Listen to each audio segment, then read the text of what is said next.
put together 7 hitless innings. Here's a little flare, shallow left, and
Welcome in to the Strike Zone podcast.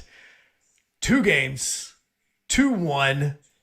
The Atlanta Braves got the win tonight, and it was emotional, is a great way to say it as we get going tonight. Now, make sure that if this is your first time listening to the Strike Zone podcast or watching the Strike Zone podcast, to give us a follow, give us a subscribe. If you are listening on Spotify or Apple iTunes, well, it used to be Apple iTunes, is now just called Apple Podcasts. Give us that 5-star review. Let us know that you appreciate everything that is going on with the Strike Zone podcast, as we are live after every single game of the World Series, just like we are right now. Now, you can get those comments in, as Jason already is. Man, what a win. Go Braves. And let's start off with the obvious. Astros, no hit through 7 innings, went into the 8th. The little flare got in front of Rosario, and I can understand him not catching it to an extent. That is a very difficult play when you have the shortstop coming out at the exact same time and you are trying to make the catch, as well as make sure that you don't take out your shortstop. Both of you get knocked down and a runner gets a little bit further on there. Michael hops in, says, what a game.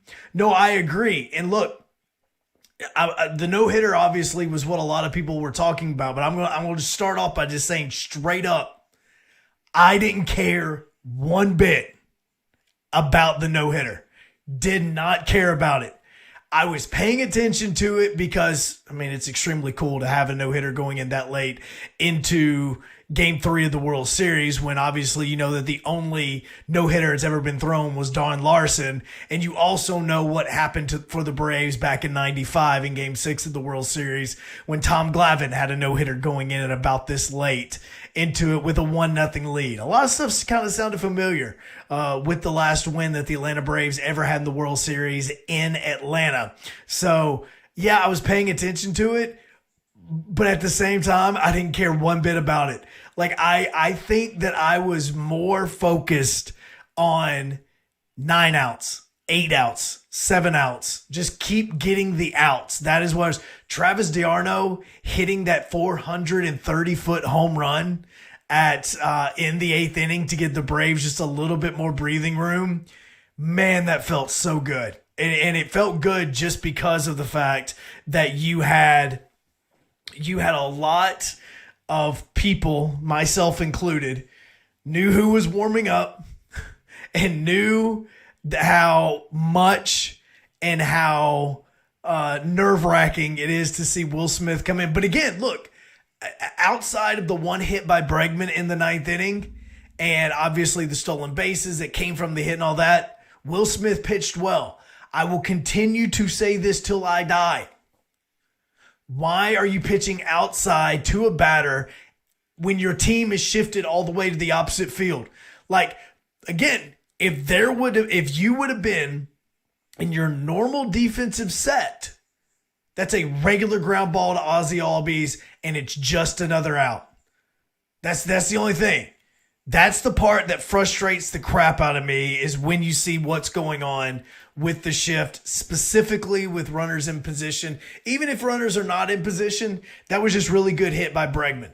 Also, Wooten says that 400-plus foot home run got him fired up. No, I was more relieved, and I think that I was extremely fired up that D'Arnaud did something, because he had struggled for a good portion of this game.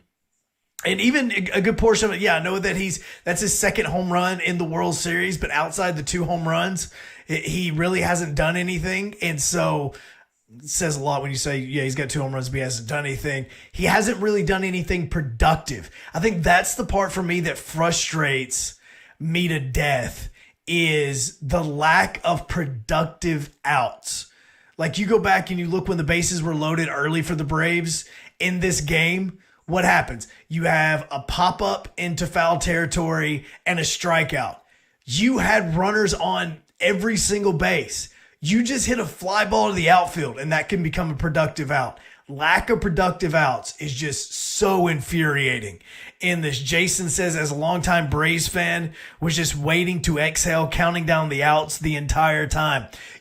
I think I started counting down the outs in the 7th inning. And again, in the 7th inning, the no-hitter was still going. And I wasn't counting it down for that reason. I almost wanted to lose the no-hitter so that the Braves could just relax and just get the outs. Like, it's not that it wouldn't be an extremely cool feat, mainly because I'm pretty sure the Atlanta Braves have not thrown a no-hitter in the regular season or postseason, obviously. I want to say Kent Merker, like in 1991 or 92, might have been the last Brave to throw a no-hitter, if I remember that correctly. And so the no-hitter was a secondary thing to me, because this was a must-win game for the Braves. I know that it's game 3, and the Astros even said this the other night in game 2, that, this was a must-win game. We did not want to go back to Atlanta down 2-0. But I seriously thought this was a humongous must-win game for the Braves, knowing what they have coming up over the next 2 games. Okay, let me know what you guys think. What did you think about Ian Anderson getting pulled in after the 5 innings? Okay, because he didn't pitch in the 6th. He didn't pitch, and if he would have pitched in the 6th, then you come up with a pinch hitter. You don't have to use 2 pinch hitters in 2 innings. Or you don't have to use the pinch hitter after only using Minter for 1 inning. You could have saved Minter potentially for the 7th inning. Again, I know everything worked out perfectly, but I'm just curious what you think about Ian Anderson getting pulled. He only had 75 pitches. Now, Ryan Albanese, bro, shouldn't you be paying attention to some high school football or to a recap show or something like that? Like, it's almost 11 o'clock. You got a little bit more time. Okay, like, I appreciate it. I appreciate you hopping on. Deborah, we appreciate the love that you're giving. Jason even says, in the words of Al Davis, just win, baby. That's all this is about. The no-hitter was great. I honestly, and this is how much I was involved with every single pitch and every single throw that was happening in this game. I wasn't even focused on the fact that there was a no-hitter going on. Like, maybe that's the baseball player in me, that I'm just continuously worrying about, okay, what about this? What about that? It may have been because it was a 1-0 ball game. And with it being a 1-0 ball game, that yes, it's great that you have a no-hitter going, but that one hit that can come could go 400 and something feet. and then go, okay, well, now it's a tie ball game. Same thing that could potentially happen in the ninth inning whenever you had the one runner on after Bregman got the hit, and you're looking around the whole time and you're going, great. So any home run right now ties it up. So all of this stuff for the no-hitter, D'Arno, everything Austin Riley did with his base hit, all of that goes away if you screw this up. So it was focused on the next pitch, and that's what I was continuing to focus on. Zangu, I don't know if I'm saying that right, bro. I apologize if I'm not. He said he wanted Ian to pitch one more inning. I wanted him to go one more as well. It wasn't so much for the no-hitter. I wanted him to go one more just because he was controlling the game. He wasn't throwing lights out. In fact, Ian was really annoying the crap out of me early on in the ball game by continuing to go to the full counts and continuing to throw that fastball way too low and in the dirt. And that's kind of going back to what I was talking about at the beginning, is the lack of productive outs. It was also at times with Ian tonight was a lack of productive pitches. If you're going to throw a ball, and I'm talking about not throw a baseball, but throw a ball outside the strike zone, get it where it is at least makes the batter think about if he needs to swing or not. Get a check swing. Potentially you could get, your first base or your third base umpire to get you on a check swing to help you out get a strike on a potential bad pitch. Don't throw it in the dirt. There were way too many balls going in the dirt early on for Ian Anderson, and it was a lack of productive outs that was really frustrating me through this. He goes, Zangu says Max better pitch well in his next start. I think that his next start is going to depend on what happens tomorrow night. And I think that if the Braves get the win tomorrow night, I think that they may roll with another bullpen game in Game 5, even though we've known that they were going bullpen game for Game 4. They're most likely going to go bullpen game for Game 5. But if the Braves win tomorrow night, I think that they bring Max Fried and keep him in for Game 6. If they lose and the series is tied at 2, I could see them using Fried in Game 5 to try to get the lead before going back to Houston. Wooten says, I was worried when Anderson was throwing in the dirt early. That right there is going to be the thing that frustrated me. I get it was an annoying rain tonight. It wasn't enough for them to pause the ball game. I think that also what happened. And I don't know if it's different in the postseason as it is compared in the regular season. But before the first pitch is thrown, it's the home team that has the decision to make if they want to call for a rain delay or not. It's once the game starts, it's then on the umpires. And I think that because majority of the bad rain got out of Atlanta early, they had the field tart for majority of the day.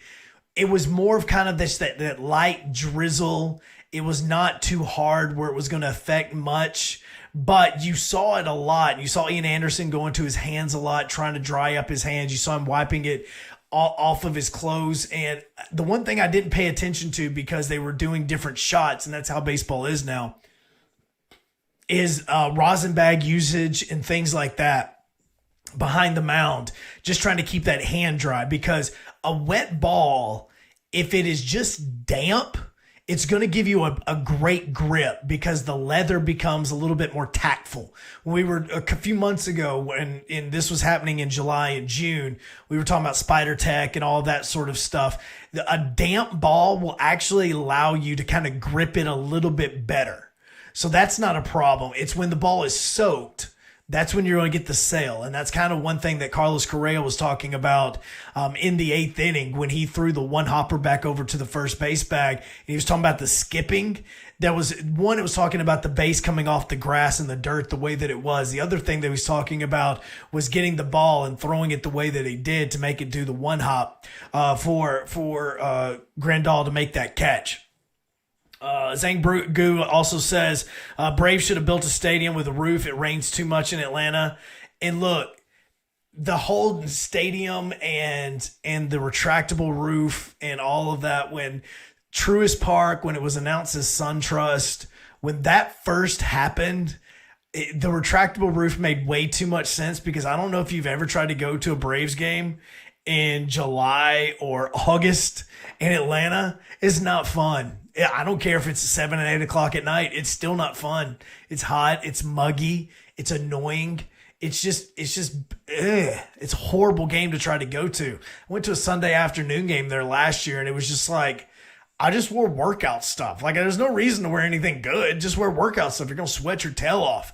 But I do agree. They should have a retractable roof. Nelson Merker was actually involved in 2 no-nos for the Braves in 91. Dodgers combined. And in 94, Padres, just him. That I knew it was Kent Merker, and I couldn't remember the year. So, Nelson, I appreciate that. And see, again, that's where it goes back to the no-hitter, where the no-hitter would have been fun. But I'd much rather take the win. Now, if the no-hitter leads to 2 more wins because you just took the Astros' pride away from them, that's cool. But at the same time, the no-hitter itself, I could have cared less about it. I wanted the outs. Get me the 27 outs. If they don't get a hit in the process, okay, great. But the one thing, and I know that the no-hitters we're going to get talked about a lot over the course of the next 24 hours and how well this team did. But the one thing that I don't think enough people have concentrated on, even on Twitter when the game was going on, was how well the Braves made adjustments early in that game to Luis Garcia after they saw him for the first time. Like, to me, this is the coolest thing about this World Series. And I don't know if you're a traditionalist or however it is, whatever your feelings are on interleague play. But I love the fact that these 2 teams have not seen each other for about 4 years. It was 2017, the last time that these 2 teams played each other truly in any capacity. And for them to go in and to be seeing pitchers for the very first time, give or take, your Staniks and all that sort of stuff, and those types of things, like outside of that there's a couple pitchers that play. I think Stanek at points in time, the Braves have seen him in the past. But for the most part, you're going up against a pitcher that you've never seen. You've watched video. You've seen things that he's done against other teams. A lot obviously with Luis Garcia, what he did against the Red Sox in the ALCS got talked about a lot. But you've never really seen him with your own eyes. It's just like whenever you're going into a game, you can talk to the guy that's batting first and second when they come back in the dugout. And quite frankly, when that guy comes in, no matter if he strikes out, grounds out, or whatever it is, it's very interesting a lot of times, because if it's a pitcher you've never seen before, you want your leadoff man to be going up and to take as many pitches as he possibly can.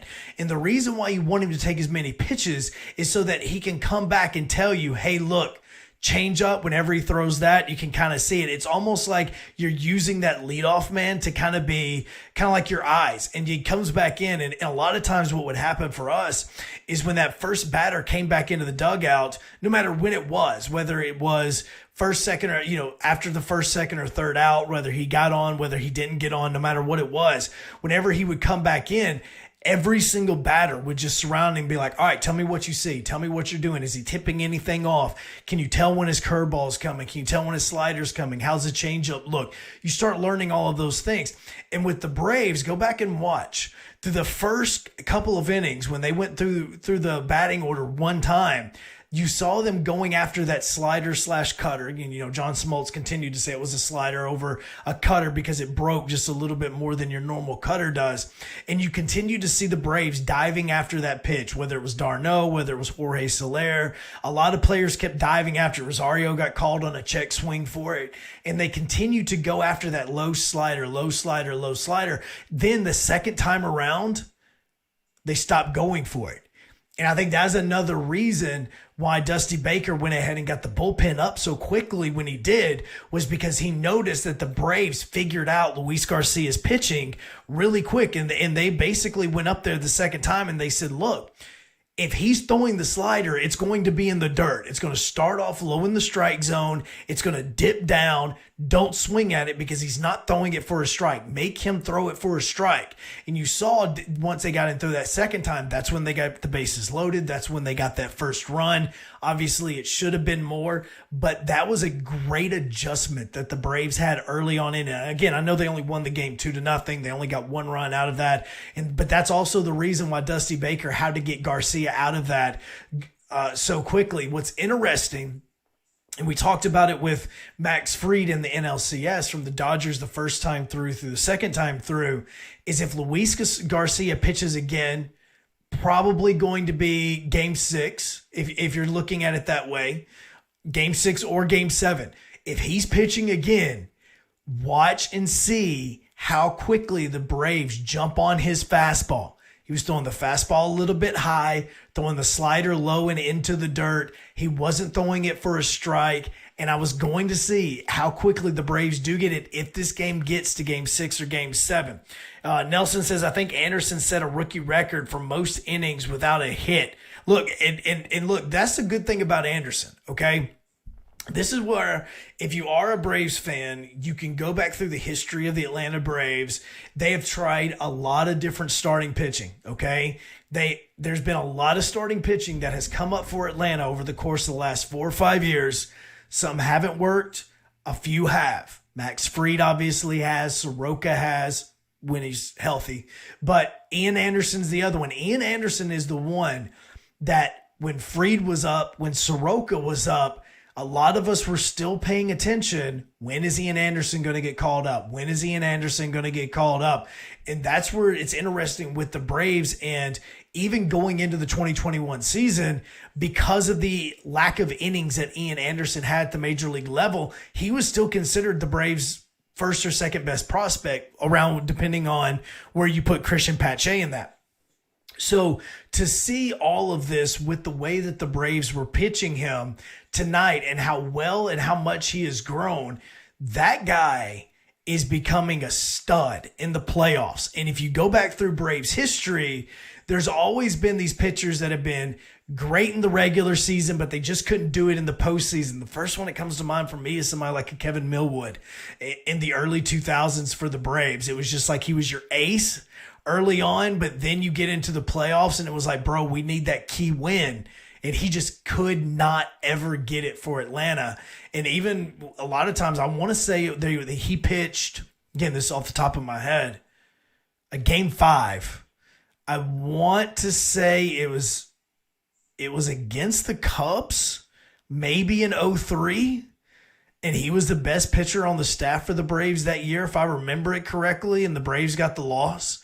You know, it's that type of stuff that you need somebody that you can go to. And as much as Ian Anderson was extremely frustrating with the way that he was throwing a lot of balls in the dirt, I chalk that up to the slippery ball. Because if you have a ball, which, look, these balls do get roughed up a little bit before the game starts. They get, you know, the dirt, the mud, and all that stuff put on that. You combine that with the drizzle. You hold on to the ball just a little bit too much, and instead of a ball that would normally be going towards the low part of the strike zone, either in or out, you then get it. It's going to hit off the dirt. It's going to short hop, which is exactly what we saw from Ian Anderson for a good bit of the first few innings. But then once he started getting settled down, you could see it. Once he figured out that motion with the drizzle, he started pitching very well in that. We also got a question a second ago. Who's pitching for the Braves in game 4 or game 5? Matter of fact, I believe Snitker, as we are going, is talking right now. And I do not know if he has actually said who is going to be starting for the Braves. Now, and Greinke is getting the start for the Astros. That was talked about on the broadcast right before they went off the air. Right now, Snitker actually has not talked. Right now, it's actually Dusty Baker that is doing his press conference as we speak. And so I will, if it is announced before we wrap up this stream, I'll let you guys know who's going to get the start. It is going to be a bullpen game. There's going to be a couple pitchers I'm going to pay attention to, some that actually has already pitched in this. Drew Smyly is one. Now, he pitched in game 2. I know he's been coming out of the bullpen a little bit for the Braves, but I want to see most likely what they're going to do with him. I expect him to pitch tomorrow. I also expect to see Kyle Wright. And Not because he's going to have the freshest arm, because he's kind of been in the minor leagues for a little bit. He didn't pitch in the DS or the LS or the LCS. But the other thing is he had a very good 8th inning against the Astros.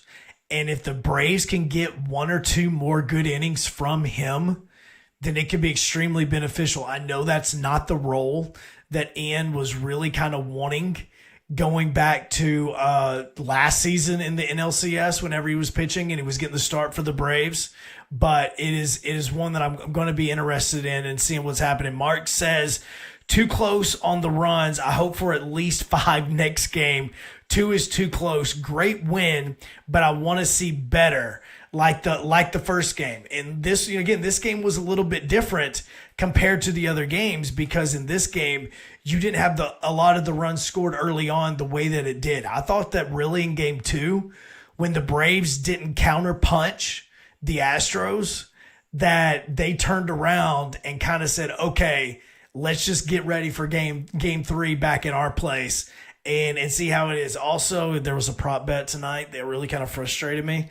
This is not the reason I wanted Ian Anderson to pitch 6 innings, but it would have helped.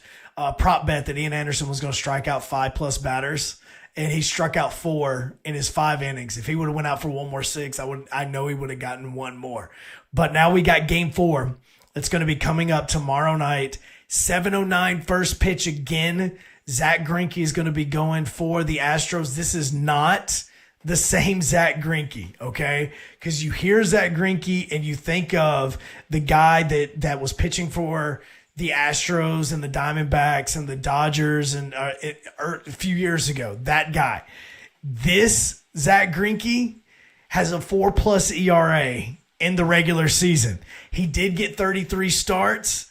He got 30 starts this year, and he had an 11-6 record. This is not the same Zach Greinke that we have seen in the past. So when you hear that name and you see him and you know that that is going to be your pitcher, don't think, okay, this is the guy that has done well against us throughout history. So far in the playoffs that he's gone, and I'm looking this up as we talk, he pitched in the NLDS. He got a win in that game against Chicago. The result of the game was a win. He didn't get a decision on that. He got the start against Boston and got lit up in that one, where he only pitched an inning. He gave up 2 runs early on in the ball game through the first inning and a third. He got pulled after that. He was walking a lot of batters. He walked about 3 in the first inning.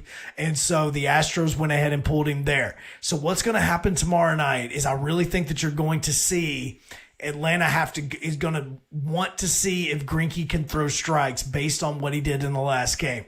Make him throw pitches and get that pitch count up. The Astros have had to go to their bullpen a lot earlier than what the Braves had outside of game 1. The Braves are going to most likely use their opener to get through the lineup 1 time. Maybe 1 inning, maybe 2 innings. A lot of times, what I like to see, again, personal opinion, what I like to see whenever you're talking about an opener, I like for the opener to go until he's about to come up to bat. And then I like to get him, unless it's a bunt situation, I'd like to be able to use that as kind of like you can swap a DH out. It can be your DH position throughout the entire night, and you can use various guys off of your bench to hit in that position, but I'd like to use that as kind of a makeshift DH. So unless you've got a big lead and you go, okay, let this guy eat up some innings, every time the pitcher's spot comes up to bat in the lineup, you use another batter for it, and that means you use another pitcher, which would mean you go through about 3 to 4 pitchers throughout the ball game. Now, obviously, that thought process will probably change towards the end of the game, but I'm looking to see if that's what the Braves do early on in that. We will be back again tomorrow night. It'll be a late one, 10:30, 11 o'clock is when we're going to get going. Strike Zone Podcast. Again, look, hey, we've only got a few more of these left based on how many games we have left in the World Series. After that, we're done until next year. So we might as well have a little bit of fun with it, all right? Make sure that you follow me at Joe Hunk on Twitter. Follow 1045 The Zone on Twitter as well. And of course, if you just hopped in, you missed some of this tonight of what we talked about recapping Game 3 of the World Series, you can follow us on Apple Podcasts as well as Spotify. And every single time that one of our Strike Zone podcasts go live, you get that notification. And I mean, if you want to give me a nice review, I would really appreciate that as well. I really, really do. By the way, before we wrap up tonight, Dansby Swanson, we need some more out of you, bro. You should have caught that ball at second base on the throw from D'Arnaud, because that was a one-hopper that you should have been able to catch. If you catch that, D'Arnaud gets that out. That was an out. Also, you haven't done much at the plate, bud. You haven't. And again, I'm not talking about getting out. I'm okay with getting out if the out is productive at some point in time. But you've got a lot of strikeouts, a lot of pop-ups, stuff that has not been productive when it comes to helping the team out. Need a little bit more from Dansby Swanson coming back in Game 4. I will talk to you after that. Game 4 tomorrow night. We will see you then once again right here on the Strike.